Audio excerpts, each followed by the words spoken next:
tidak dilakukan Nabi bid'ah. Kalau sudah bid'ah masuk neraka. Saya mau nanya Pak Ustadz, gimana caranya mengelola keuangan keluarga secara islami jika suami istri bekerja? Ar-rijal, lagi-lagi Al-Quran. Semuanya yang menyelesaikan masalah ini Al-Quran. Ar-rijalu qawwamuna 'alan nisa, laki-laki menjadi pemimpin bagi perempuan, bima anfaqu min amwalihim, karena mereka mengeluarkan nafkah biaya belanja. Makanya harta warisan laki-laki dapat 2 kali bagian perempuan. Ibu kalau 25, bapak dapat 50. Ibu kalau dapat 50, bapak dapat 100. Kenapa? Karena yang menanggung biaya pernikahan mahar bapak, yang menanggung sekolah anak bapak. Sekarang ibu memang anak orang kaya, punya ruko 2, rumah batu jendela kaca, punya bapak yang sudah sakit asma 2 hari lagi meninggal. Kaya. Si bapak juga punya duit yang sama. Bapak punya duit, ibu punya duit, menikah. Apa beda duit bapak dengan duit ibu? Dalam duit bapak ada hak ibu, tapi dalam duit ibu tidak ada hak bapak.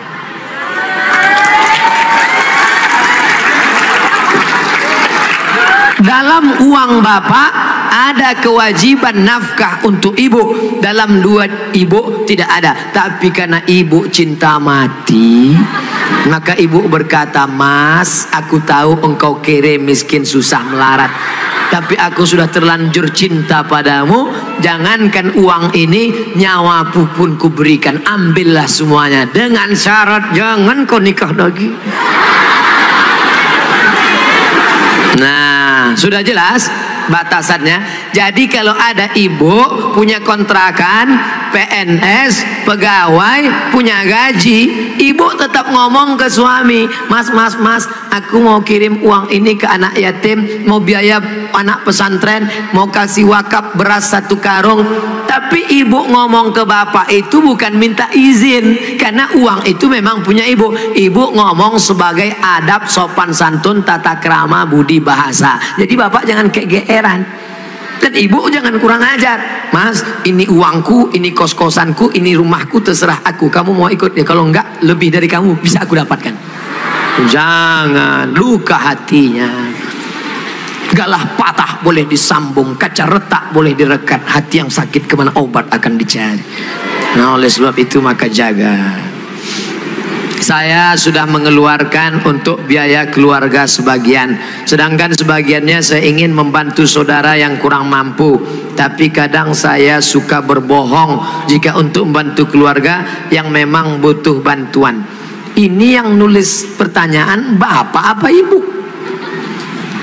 Kalau bapak sudah berikan yang 5, makan sudah, pakaian sudah, tempat tinggal sudah, pendidikan sudah, perhatian sudah, sesuai dengan urf, wa ashiruhunna bil ma'ruf, berilah mereka pergaulan urf. Urf itu seperti layaknya. Kira-kira layaknya standar orang daerah Pondok Aren itu perempuan diberi berapa? Tidak terlalu kaya, tidak terlalu miskin, yang sedang-sedang. Kira-kira diberi berapa? Standarnya misalnya 3 juta, 5 juta. Dia beri, maka sisanya itu terserah dia untuk yang lain. Maka dia sudah menunaikan kewajiban. Urf. Pengambilan hukum ada 10. Quran, hadis, ijma', qiyas, syar'u man qablana, saddu zara'i, qaulu sahabi, istihsan, istisab, urf, tradisi, kebiasaan. Berapa yang layaknya untuk daerah Pondok Aren? Semoga Ustaz selalu dilindungi Allah, amin. Bagaimana antum menyikapi beda mazhab, khilafiyah, firqah?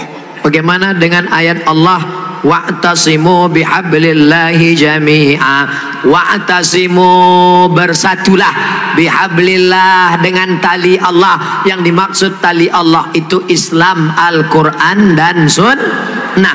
Adapun ijtihad ulama berbeda-beda, tapi kita di Indonesia sudah disepakati 3. Akidahnya Asy'ari, fiqihnya Syafi'i, tasawufnya Sunni, Junaid al-Baghdadi dan Abu Hamid al-Ghazali. Saya ulang sekali lagi, Ahlussunnah wal Jamaah akidahnya Asy'ari, fikihnya Syafi'i, tasawufnya Sunni, Abu Hamid Al-Ghazali dan Junaid Al-Baghdadi. Maka kita pegang yang itu. Saya belajar di Maroko 2 tahun, mazhabnya Maliki.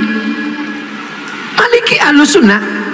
Pertama Hanafi, nomor 2 Maliki, nomor 3 Syafi'i, nomor 4 Hambali. Keempat-empatnya Ahlus Sunnah. Tapi ketika saya pulang kampung, saya tidak bawa mazhab Maliki.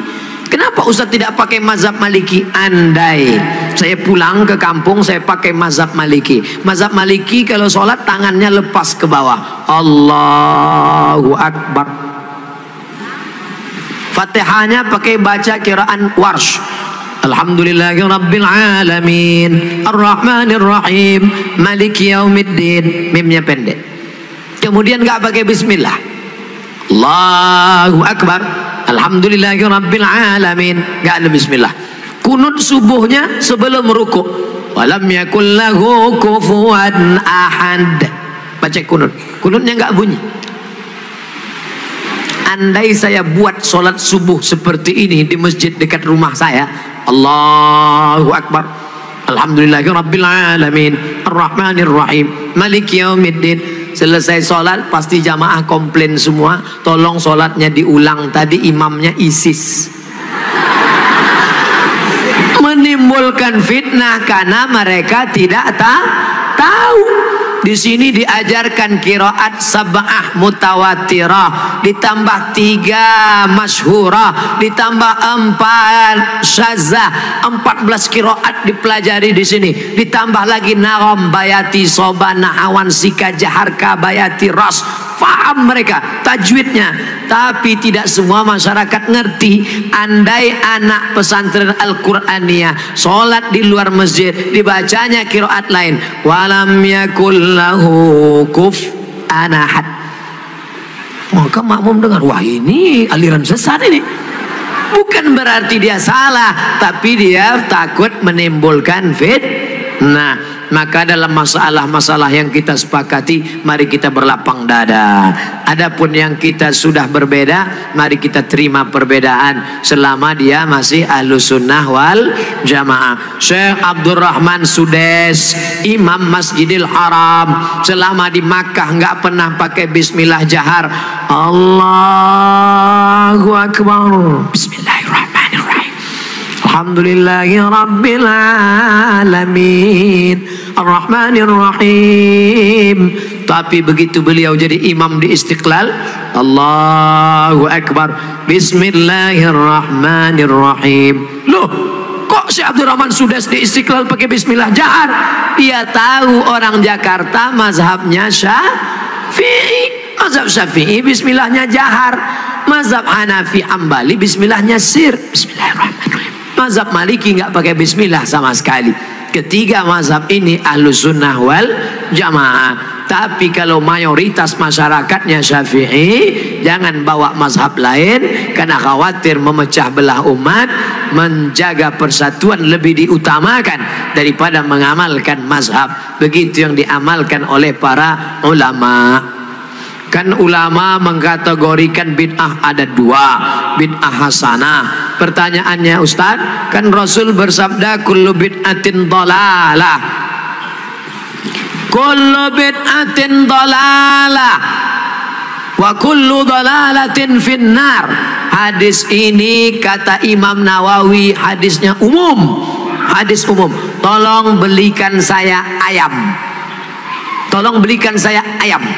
Ayamnya umum, ayam penyet, ayam patah, ayam pop, ayam sungsang, ayam fried chicken, ayam panggang, ayam bakar, ayam kampung, ayam hutan. Ayam apa? Setelah di jalan dia bingung, ini ayam apa? Nelpon sekali lagi, ayam apa? Ayam pop. Maka yang pertama tadi umum dikhususkan oleh yang kedua. Begitu juga kata Imam Nawawi. yang mensyarah hadis Sahih Muslim, kullu bid'atin dhalalah, semua yang bid'ah itu sesat umum.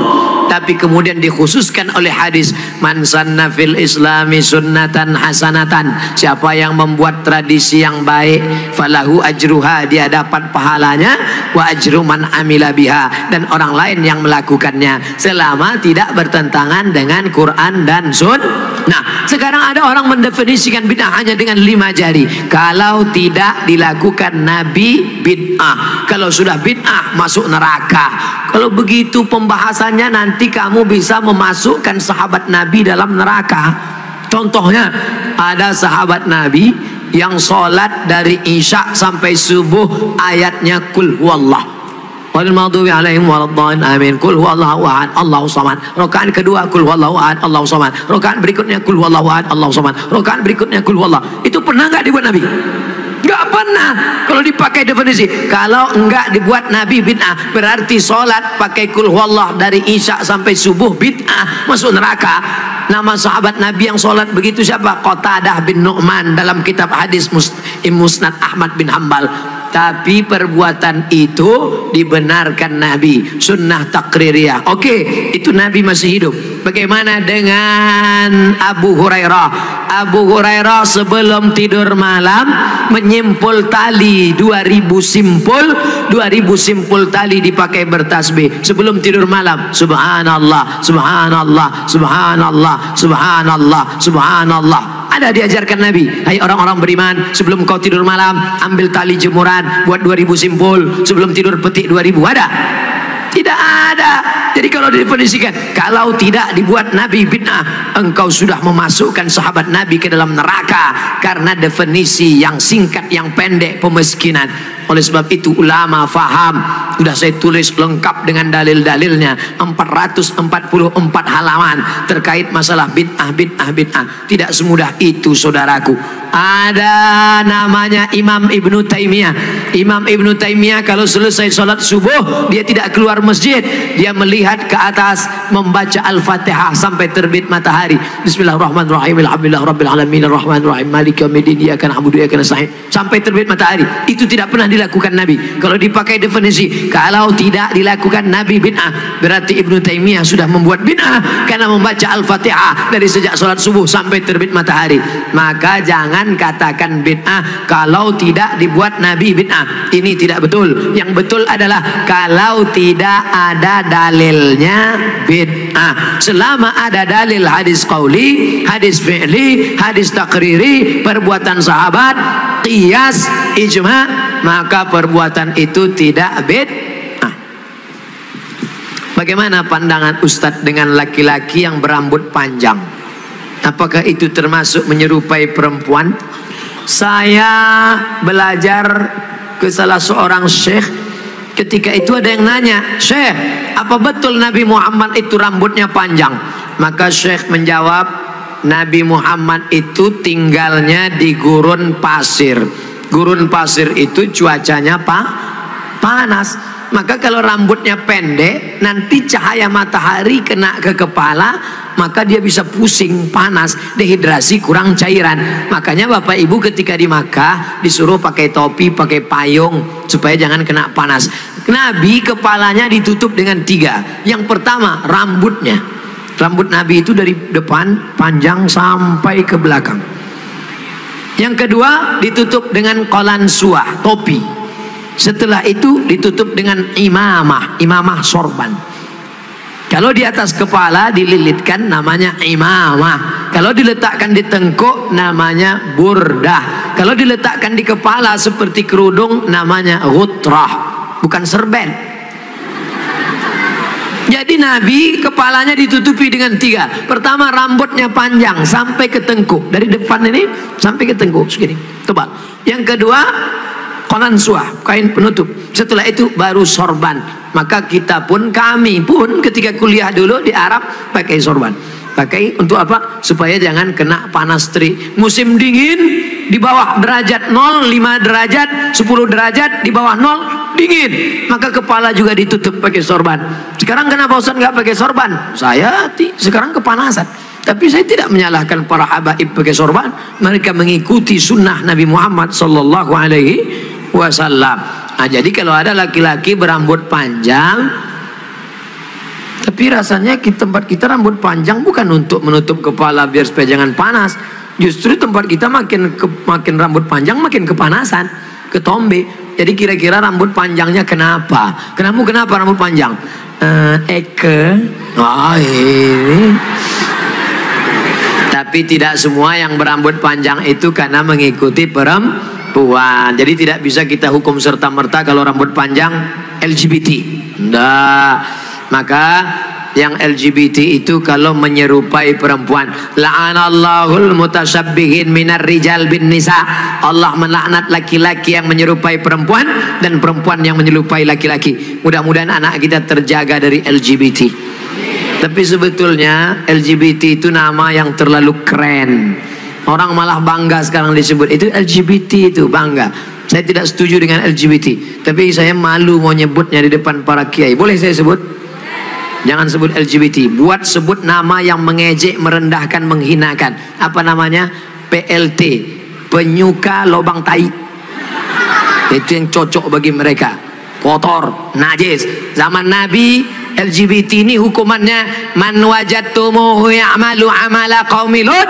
Kalau kamu menangkap ada orang yang melakukan perbuatan Nabi Lut, faqtulul fa'il wal maf'ul, pancung kepalanya, hukum mati. Untung dia hidup bukan zaman Nabi Muhammad. Kalau hidup zaman Nabi, habis, selesai. Bapak Ibu yang dimuliakan Allah Subhanahu wa taala. Ustaz berani ngomong gini apa enggak takut nanti ditangkap bencong? Ngapain takut? Banyak yang bela saya. Tapi pas pulang nanti sendirian ngeri juga ini.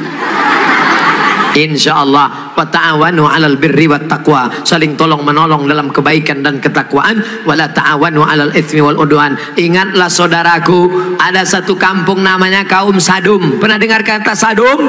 Dari kata Sadum inilah muncul istilah sodomi. Sodomi artinya perbuatan orang Sadum, umat Nabi Lut. Bagaimana hukuman Allah? Ja'alna 'aliyaha safilaha. Bagian atas kami turunkan ke bawah, bagian bawah naikkan ke atasnya. Lalu kemudian amtarna alaihim, kami hujani mereka dengan apa? Hijaratan, batu-batu, min sijilin mandud, dari batu tanah liat yang dibakar di api neraka.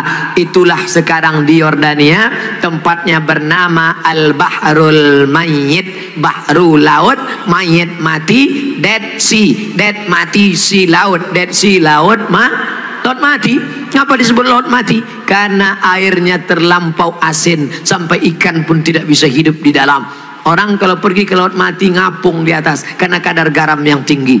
Nah, siapa yang punya kadas, kurap, kudis, gatal-gatal, mandi di situ sembuh. Di Yordania. Bapak Ibu yang dimuliakan Allah Subhanahu wa taala, Pompei salah satu kampung yang diisi oleh homo. Lalu kemudian datang lahar dari bukit turun ke bawah, rata dengan tanah, sampai mereka berubah menjadi patung-patung batu karena ditimpa oleh lahar. Tidak sempat merubah ekspresi wajah orang homo yang mati dalam keadaan melakukan hubungan seksual terlarang, tak sempat merubah dari wajah kesakitan dengan wajah penderitaan. Begitu yang dialami masyarakat Pompei.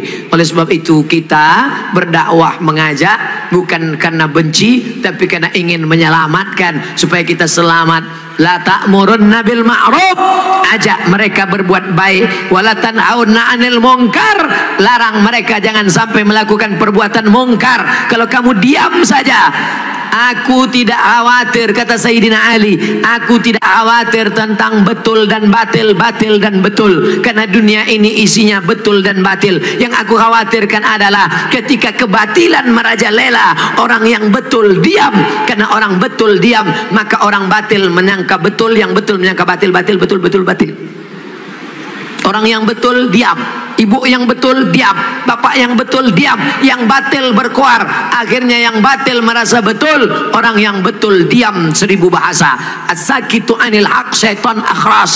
Orang yang betul tapi diam melihat kebenaran diinjak-injak, dia adalah syaitan akhras, setan bisu. Begitu kata Imam Abu Ali Ad-Daqqaq yang dikutip oleh Imam An-Nawawi dalam kitab Al-Minhaj Syarah Sahih Muslim Ibn Al-Hajjaj. Maka bersuaralah saudara.